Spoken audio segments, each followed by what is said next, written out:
క్రైస్తవ కవయిత్రి, వాగ్గేయకారిణి, ఉత్తమ ఉపాధ్యాయురాలుగా ఆంధ్రప్రదేశ్ ప్రభుత్వ అవార్డు గ్రహీత శ్రీమతి పాపగంటి పుష్పలీల గారు నిత్య విశ్రాంతిలో ప్రవేశించిన రోజు 2021వ సంవత్సరం మే 15.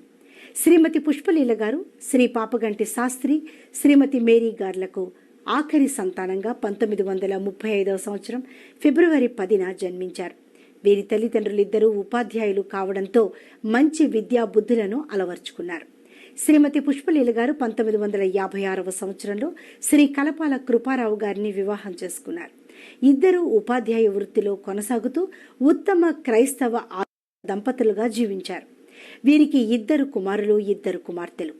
సర్వ కృపానిధియగు ప్రభువ పాట రచయితగా తెలుగు క్రైస్తవుల ఆదరాభిమానాలను పొందిన శ్రీమతి పుష్పలీల గారు ఆచార్య ఆర్ఆర్కే మూర్తి గారి సువార్తవాణి కార్యక్రమంలో వాక్యాలను అందించే కార్యక్రమంలో ప్రారంభంలోనూ ముగింపులోనూ తమ సువార్త గానంతో శ్రోతలను అలరించారు. శ్రీమతి పుష్పలీల గారు సిలోన్ పెంతెకోస్తు సంఘానికి సుమారు 200 పాటలు వ్రాసి స్వరపరిచి అమోఘమైన పరిచర్య జరిగించారు. శ్రీమతి పుష్పలీల గారు స్వరరాగ సంగీత మధుర గీతములు, క్రైస్తవ సంగీత నాదములు, స్వరలహరి, మధుర గేయ కాదంబరి, విద్యా విజ్ఞాన బాల గీతావళి మొదలగు కీర్తన పుస్తకాలను రచించి ప్రచురించారు. శ్రీమతి పుష్పలీల గారు ఆరాధన టీవీ అమృత బాండం కార్యక్రమంలోని ప్రముఖ క్రైస్తవ గాయకులు డాక్టర్ ఎజ్రా శాస్త్రి గారి కీర్తన కార్యక్రమంలోనూ తమ మధుర గాత్రంతో ప్రేక్షకులను మంత్రముగ్ధులను చేశారు.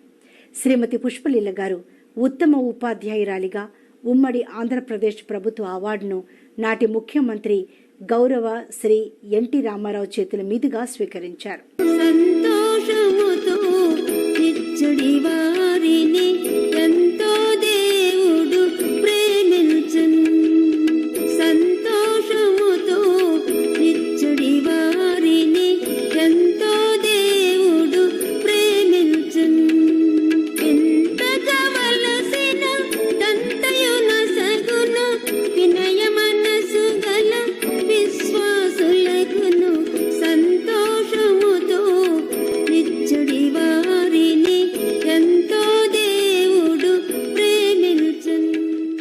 ఉత్తమ గేయ రచయితగా అనేక మంది మధుర కవులతో పలు సన్మానాలను పొందిన శ్రీమతి పుష్పలీల గారు 2021వ సంవత్సరం మే 15వ తేదీన నిత్య విశ్రాంతిలో ప్రవేశించారు.